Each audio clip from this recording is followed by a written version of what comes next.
this exclusive, very special interview like every year after the budget. Through our News 18 network, through CNBC, CNBC Awaz, CNN News 18, you will be able to reach every nook and corner of the country, and investors are glued into moneycontrol.com, tracking every twist and turn of the budget. Thank you so much. My first question, a somewhat obvious question, no Sops, no populist measures. Even in 2019 interim budget, the government had announced some Sops, like tax rebates. There were some announcements for the farmers, but none this time. Seems like a very confident Prime Minister going into 2024 elections. You've never looked more relaxed to me before. What was going on in your mind while drafting this? Well, thank you for having me after the budget, like every year. It's a great opportunity to talk to your viewers and also for others who are watching this program more with the keenness to know about the Indian economy. Yes, the budget yesterday did not have any Sops announced. We treated it like a true vote on account, an interim budget before an election, and also an interim budget which is being presented with the clear understanding that the several programs which were launched with empowerment of citizens in mind over the last 10 years are reaching the ground, and the beneficiaries are already on their own speaking about it. The power of word of mouth is very strong.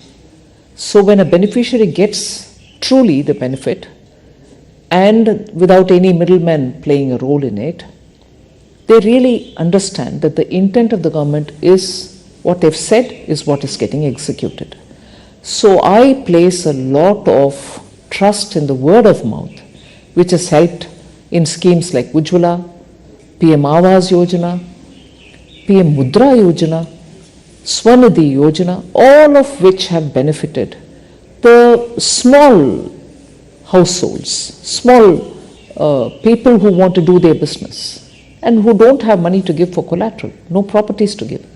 So this government has actually, because of the vision with which Prime Minister is committed to serve this country, is actually serving the common people in letter and spirit. And that is recognized by the people themselves. It's not as if you're saying and you're showing target numbers, you're showing achievement numbers. No, the people in the ground are saying about it. I've got it. And so is my neighbor, so is the neighbor of that household, and so on. So, and that is why I have used an expression, and I mean it when I've said it, that this is secularism in action. This is where we have not shown any difference between members belonging to this community or that community, this religion or that religion, or somebody's relative and not relative. No difference. The project reaches the ground for everybody who deserves to get it. And if they are eligible, they get it, irrespective of who they are. And therefore, in every way, the principle of empowerment, the Sabka Saath, Sabka Vishwas, Sabka Vikas, has been executed in every way. And that is the sense of confidence that the blessings of the people are not just at the time when we gave promises, but the blessings are even now coming in abundantly to say, yes, you've kept up your word. It is what the Prime Minister has also been talking about, the four castes, as he calls it. That's right. The poor, women, farmers, youth. So I think that is the cornerstone of this budget, of this speech. Nirmalaji, you've steered the economy in difficult times. If I look at your last 5 years, there's been the pandemic. Right now, 2 wars are going on. Even then, we are projected to grow at 7.3%. Now, if I were to look at the nominal GDP, which has grown only 10.5%, consider an inflation of 4.5%, do you think that 7% itself would be challenging? I mean, do you think it is realistic for us to grow on those lines? The Chief Economic Advisor has also commented in his preface. He's elaborated on how 7% is not difficult to achieve. globally also, the various organizations which look at economies of all countries, like IMF for instance, has also enhanced their own assessment. So, upgrading our growth estimates is not just singularly our business. People are seeing that fundamentally a lot of activities are happening. The robustness of the economy has not slackened anywhere. It has maintained its, the buoyancy with which things are happening, not just revenue collection when I'm talking of buoyancy. So there is reason to believe, yes, it is possible. And the deflator, not just the inflation, but the deflator itself is constantly, meaning we are looking at controlling inflation, the other factors fall in place, so the deflator itself then plays a role, and therefore we are confident that on the one hand we'll be able to manage inflation, and on the other to keep the robustness in growth so that it is sustained growth.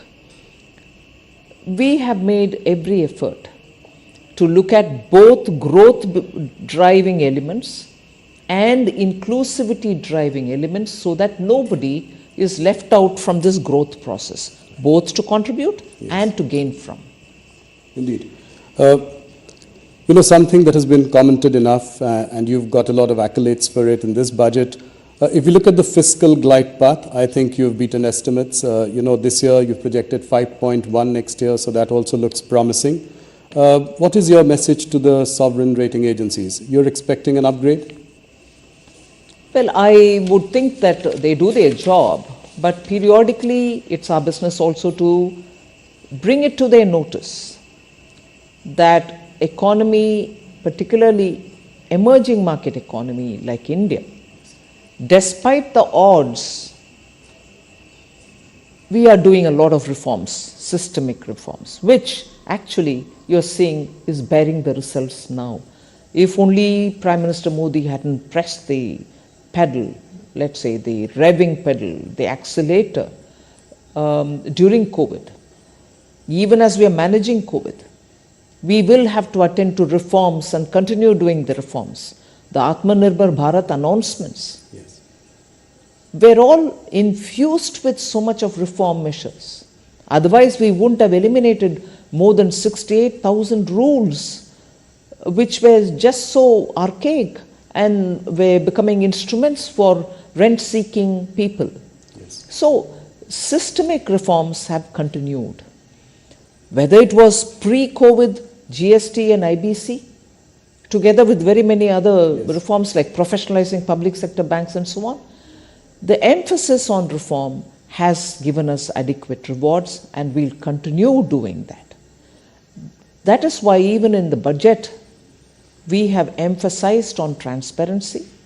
We have emphasized on getting everything on board the budget process itself, rather than keeping it outside of the budget or underneath the carpet.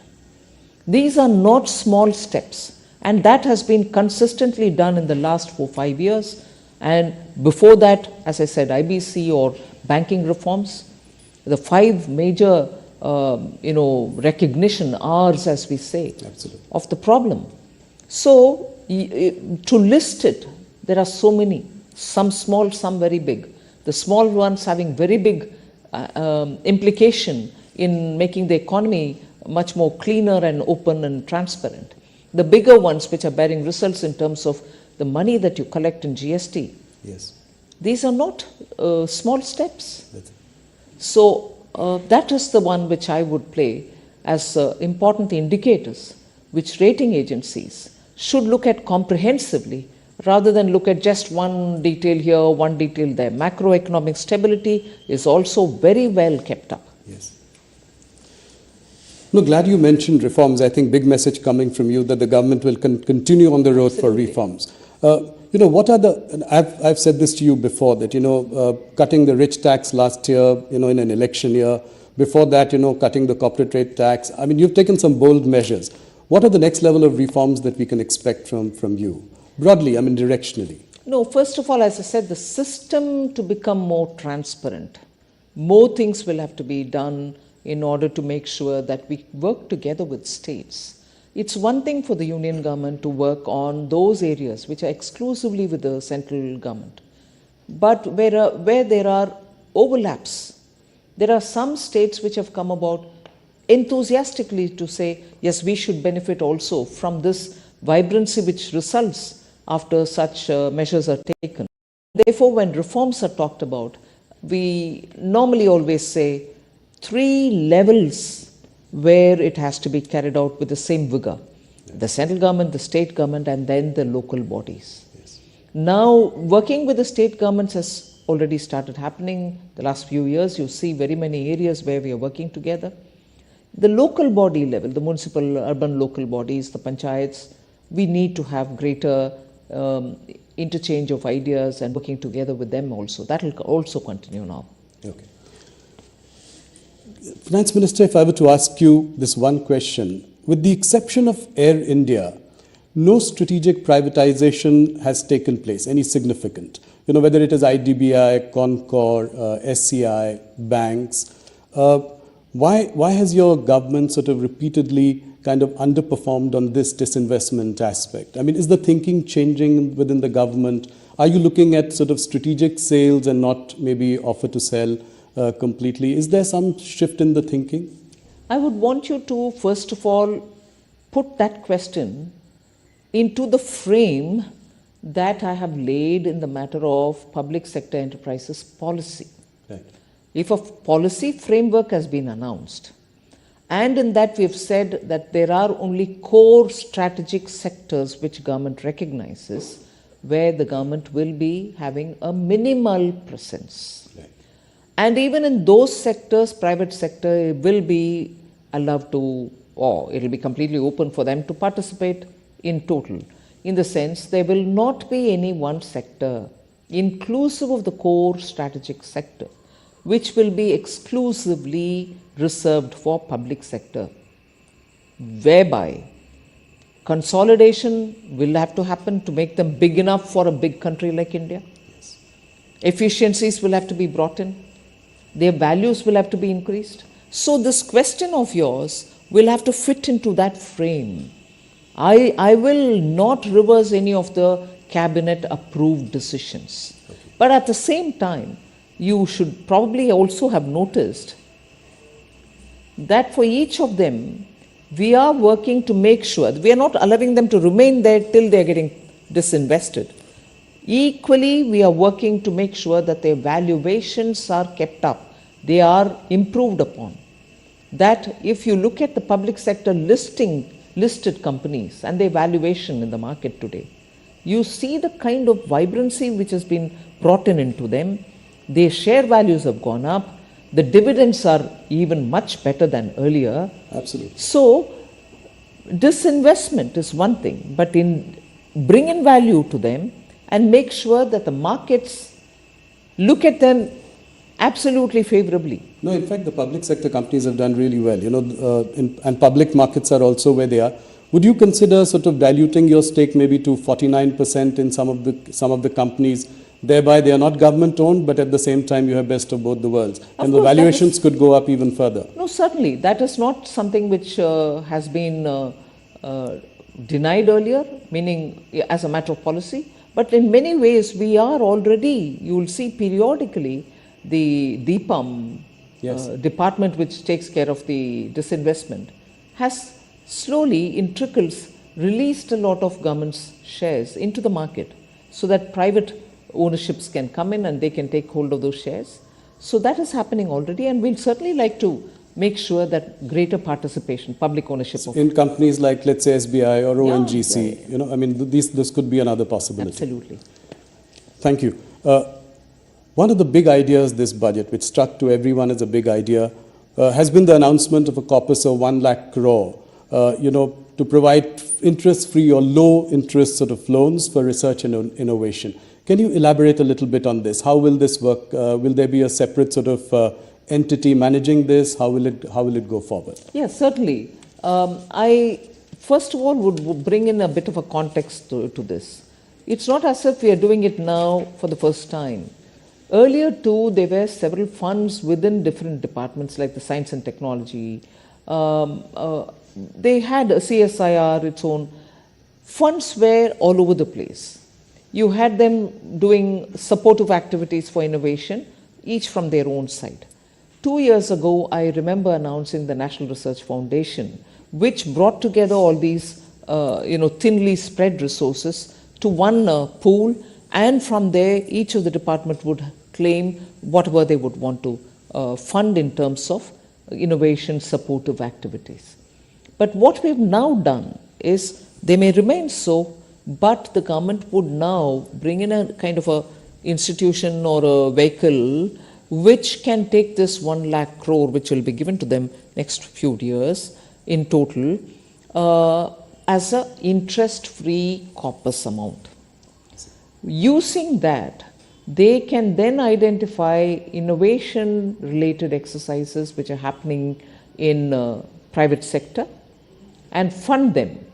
I may give this interest-free 50-year loan to the corpus, but the managers of that fund will then decide to whom at what cost should they give it.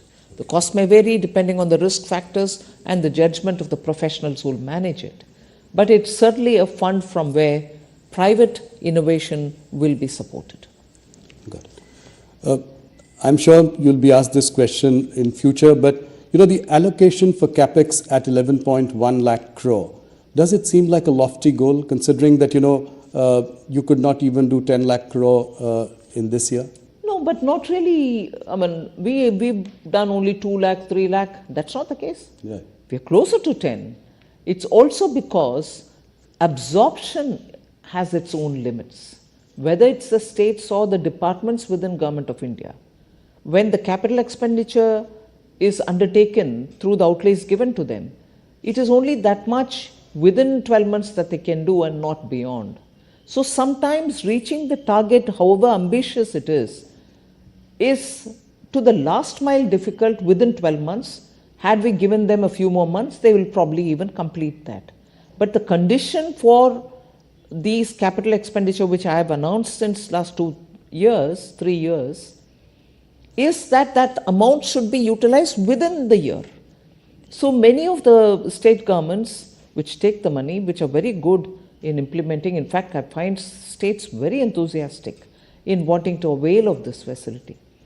The difficulty comes that if you restrict them to using it within 12 months, and which is what we aim at, we want them to use it within 12 months. So I'm not saying restrict in that sense, but within 12 months when you are expected to spend that money, there are times when completely utilizing it becomes difficult. They partly use it. That is why 10 lakhs you might reach 9.2 and not touch 10, but achieving 9.2 within a matter of 12 is, I think, good enough. So to increase it to 11, I'm very hopeful it will definitely get used. And the amounts which are being given to the states are also having high utilization. Nirmalaji, if I'm right, we get a sense that there is an indication of tapering of government spending. I know we've discussed this in our last interview as well. You expect private sector also now to do some heavy lifting. So we are seeing some of the sectors looking up now. There are investments in steel, aviation, power, machinery. But are you happy with the level of private sector participation? You said that they are like Hanuman, and Hanuman has no idea of his own power. When do you think that this Hanuman will lift the economy mountain? Well, I think, as you said, they are coming out. There is investment happening. The PLI scheme is also helping them. Yes. So investments in newer areas do have a slightly longer gestation period. It's not as if their brownfield projects are getting additional money. That also is happening. But the interest in the sunrise sector is really obvious now. People are taking a lot of interest, and you're seeing them coming forward. Okay. So that's heartening news. One more question on the stress that is being seen in the rural economy. Your higher allocation outlay to Manrega also is an indication, betrays the stress on rural economy. If you look at the results of FMCG companies, consumer durable companies, even if you look at the Nielsen data, it shows that the rural volume growth has underperformed urban volume growth for almost 7 quarters now in a row. So what is your prognosis of rural demand, and how do you think we will deal with this going forward? I'm not sure I'll be able to describe how I view what is happening in the rural areas. Let us recognize that there is a lot of shift in the way employment is panning out. Let us recognize that migration is now looking at redefining itself in a way. Many people who went back to their villages with some skills acquired are wondering if they can continue being there and utilizing and benefiting from the skills that they've acquired. Industries too today are allowing a lot of work from home, and many who are avoiding traveling are also staying back. So that shift will have to be recognized. But equally, that's not to say people are staying back home without work or staying back and working from there, with large companies being established everywhere else. So there is a transition happening undoubtedly. Yes.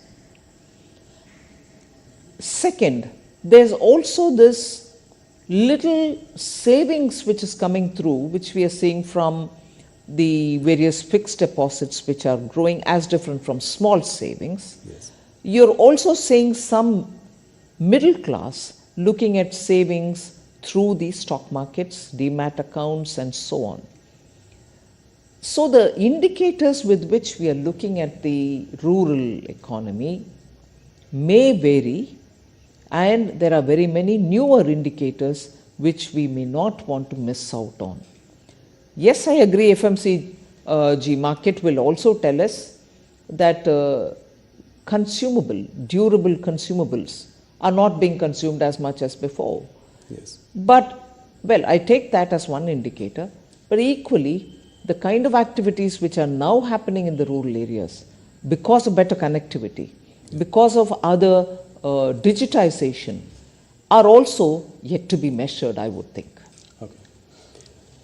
One thing related to, the job market, especially, if you look at the campus recruitment in engineering colleges and MBA colleges. So on one side, there is this, the economy is doing well, and all indicators point to that. But on the other hand, the campus recruitment this year has been muted. Salaries have been lower. Many students have not got a job offer yet. How do you see this, in relation to the overall big picture? See, the question about employment, I am afraid we are repeatedly focusing only on those indicators pertaining to the formal economy, which is important. I am not denying its role. So college recruitments, IIM like campuses are important. But equally, the jobs that are getting created in the middle and lower order are not getting counted at all. I would look at the way in which banks and their credit offtake is happening in small and medium businesses. The new companies which have got registered, which is a data which I have put out from the MCA, the number of new companies which have started are certainly not people who are being recruited for jobs. They are people who are investing money, believing in their skills, registering a company, and probably giving jobs for others. Why would new companies get registered in a bigger number than before if employment is not being offered? The companies cannot operate in vacuum without human beings in them. So I think a fairer, open, and an exhaustive picture of India's employment, both in the formal and non-formal areas, will have to have some kind of a wider base with which, and we need to bring in such data so that the discussion can be more informed. And I think the global slowdown is also having an impact on our jobs, especially at the higher end, right? I mean, in IIM campuses or engineering colleges, etc. Equally, because of the way in which artificial intelligence is coming, the kind of job requirements that are expected of new recruits are also changing. So the people with old skill sets are now expected to have additional newer skill sets for entering into a certain area which till now did not exist. So we are lots of calibrations are required in understanding this. That's right. Yesterday in your budget speech, you were very appreciative of, income tax payers. In fact, the number of income tax, people paying income tax has gone up. Collections are up 2.4 times. You were quite appreciative. In fact, I thought you just stopped short of sort of giving them something back because, it was a vote on account. My question is that, salaried people are paying 30% today, whereas corporates pay 22% tax.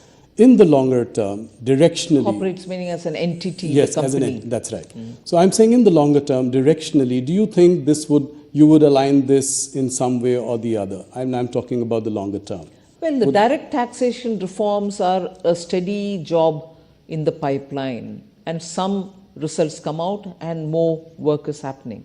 So direct taxation is something on which one ease of the taxpayers' facilitation which has to be improved, and also one of the things happened yesterday, one of the serving the customer better business in the taxation regime happened yesterday, but more work can always be done. Yes, so salaried can be more hopeful in the coming days in your July budget. I'm not saying anything now. No, I know that. I mean directionally over the long term. You managed inflation very well in the past few years. What about food inflation? That's really pinching the common man. Pulses are up 20%, vegetables 27%.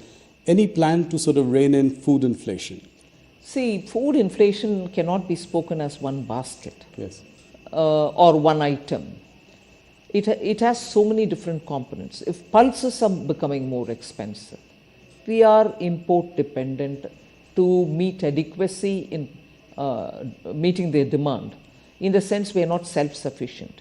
We need to import to meet our demand, and when you depend on imports, the prices are determined by the supplier, not by us.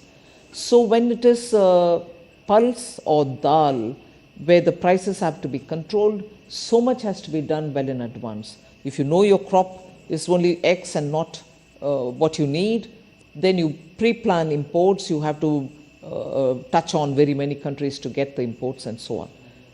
And in that, of course, the role of the traders is very important. Yes.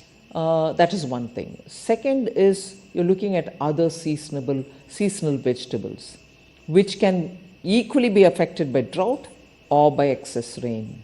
That's true. No import substitution or no import in the last minute can help us. If suddenly one particular crop, say of potatoes or onions or tomatoes, are lost, the last minute procurement from somewhere else is also fraught with difficulties. That's good. So the treatment for controlling price for pulses and the perishable crops and let's say rice which can be stored are all very different.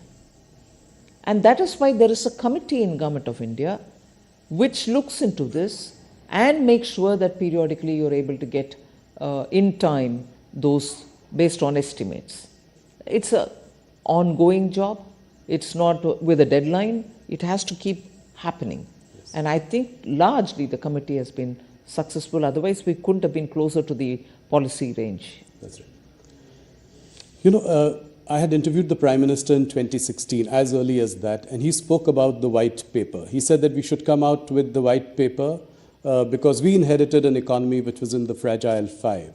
And and that was early, just 2 years into the government. And what we had to really do to drag it out of, the levels it had reached. You spoke similarly yesterday about a white paper, and you said it was a Herculean task to bring the economy back from the brink. What is the idea behind the white paper? Why now? And will it be another stick to beat the opposition with? See, you're right in pointing out that the Honorable Prime Minister has spoken about it even in 2016 in your interview. Then it was so many different sections of our society themselves suggested to us that you better bring a paper out, white paper out, to say why Indian economy has reached the fragile five, to say why our banks had become such a black hole. Nothing could be restored of the banks. Banks were all in deep trouble. Look at the number of NPAs and the value of the NPAs. meaning what was the original value and to what extent they had reached almost close to valueless positions. So whether it was your banks, whether it was the overall economy, whether it was defense procurement, whether it was a vital sector of telecom, why? Even minerals. Yes. Every area was ridden with problems. Now, if you're talking of corruption, well, it's one thing, it goes to the court, people get punished, and then the monies are given back or not given back, values are retrieved or not retrieved. That's one side of the story. But what impact it left on the economy?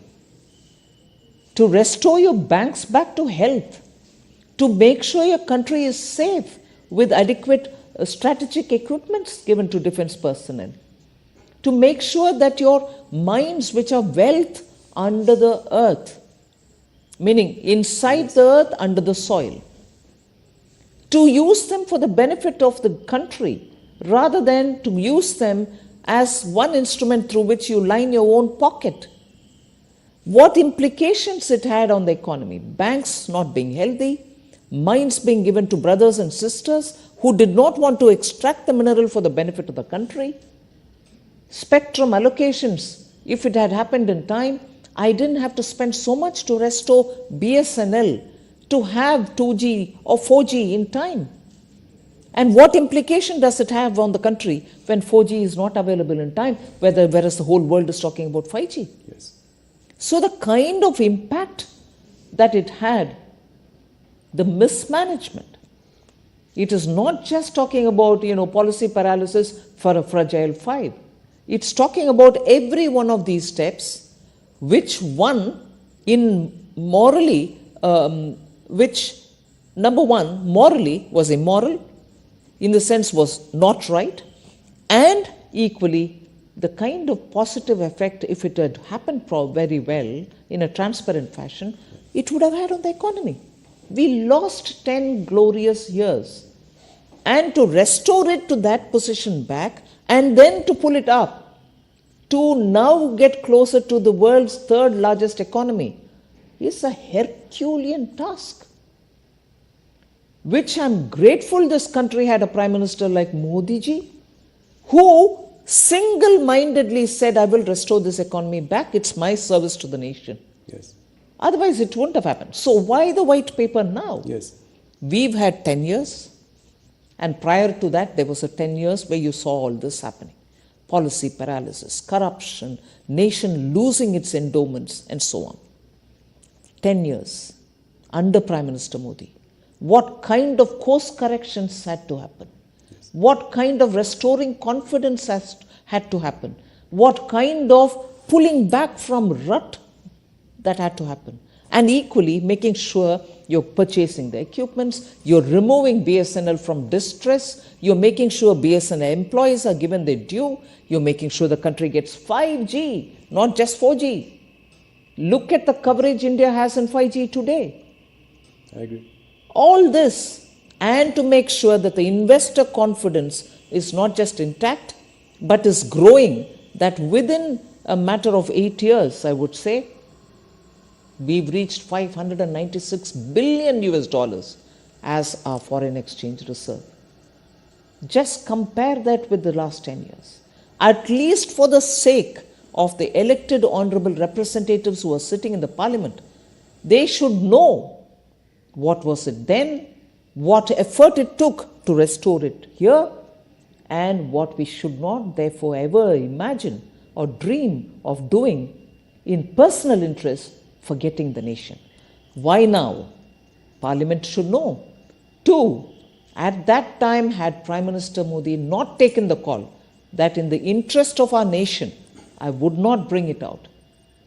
He didn't bring the paper then, white paper then, because you put the nation first. You say, if I do it now, I can be happy, but the confidence in our country would have been lost. Investors wouldn't have come. Our own people would have lost faith in the systems. They would say, oh my God, this government will come, eat away and go. That next government can come. It'll do its own, but we're all languishing. The faith in institutions, in government, in leaders, in politics would have been lost in the minds of people.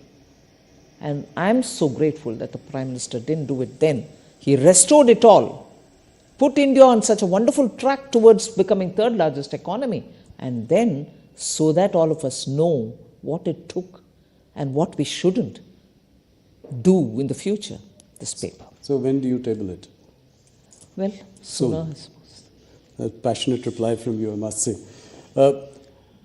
Nirmala ji, when it comes to the markets, Nirmala Sitharaman can do no wrong.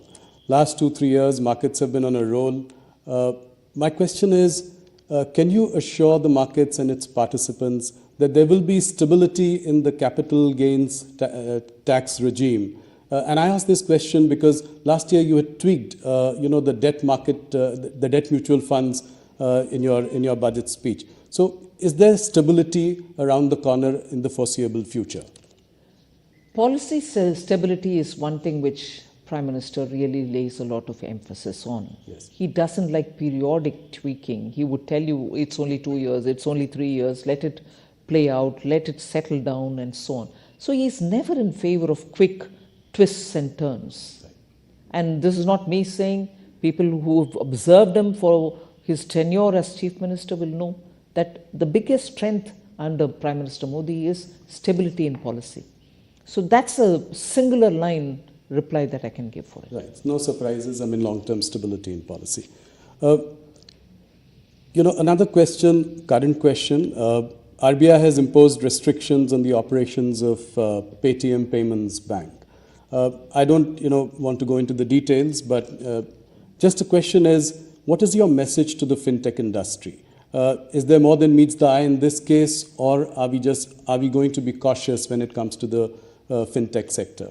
No, I wouldn't want to comment on any one particular company, okay. But fintech is an area in which all of us are very enthusiastic.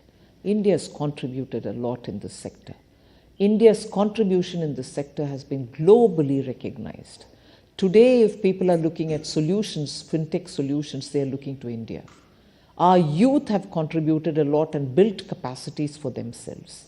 This is an area which we'll certainly like to work with and encourage. I'm not commenting on any one company.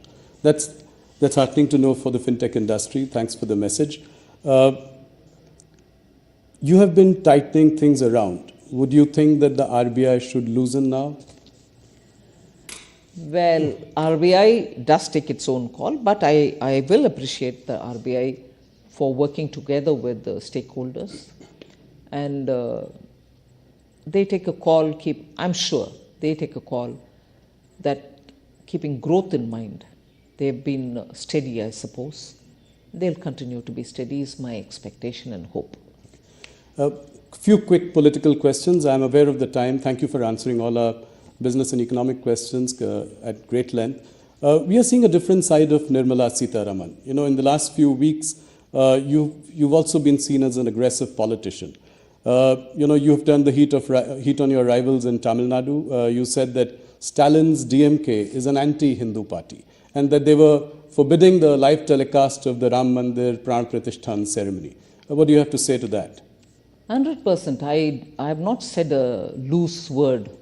I did mean what I say, and I do truly believe that repeatedly the attack on Hindus in Tamil Nadu in layers which are seen and in layers which are not seen have been felt for a long time. I speak very many times about Tamil Nadu with lived experience. Yes. And therefore I don't talk too soon, nor do I speak too indiscreetly. So when I say something, I mean it because I feel it also. I do corroborate with data, with actual ground activities, and then only comment. Unfortunately, if that is the politics of a state party, which has had a lot of ideological support extended to separatist politicians of years gone by. Yes. Whether they support it even today, I do not know, but there are periodic voices which come out which are very separatist in tone and tenor. My grief is a national party like the Congress party has been decimated in Tamil Nadu, and till today, they are not a position to win an election, even a couple of seats on their own, without being in alliance with one of these parties. BJP is, of course, a beginner there. It's been there since the Jansangh days, and it's gaining strength. We'll continue to work with the people. But the grief that I want to express is a national party like Congress party also joins that anti-Hindu voice, does not condemn the anti-Hindu voice of the party DMK, and even worse, goes in support of such voices which come from DMK. And today, not just in Tamil Nadu, a Congress party member in the Lok Sabha today, meaning he's a sitting Lok Sabha member, and a brother of a deputy chief minister in Karnataka, also speaks in separatist voice. So anti-Hindu is one, anti-Hindu activity is another, which also is happening in Karnataka incidentally. Congress party in Tamil Nadu supports these kind of anti-Hindu or anti-separatist voices.